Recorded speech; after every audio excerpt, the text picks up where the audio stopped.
24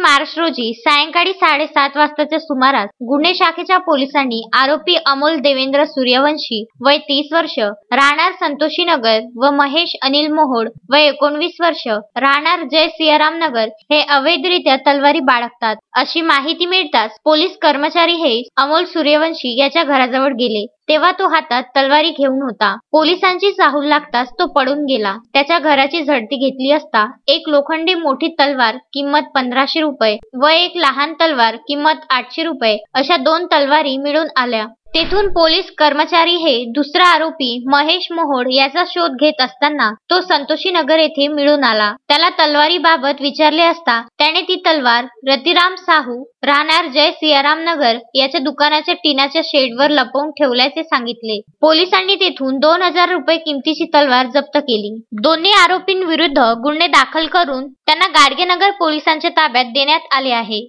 ही कारवाई शहर गुन्हे शाखेचे पोलीस निरीक्षक कैलाश पुणकर यांच्या मार्गदर्शनात सहाय्यक पोलीस निरीक्षक सय्यद, पोलीस कर्मचारी विशाल वाघपांजर, मोहम्मद सुलतान, राजेंद्र काळे, देवेंद्र कोठेकर यांनी केली आहे। अजय शृंगारे, विदर्भ न्यूज, अमरावती।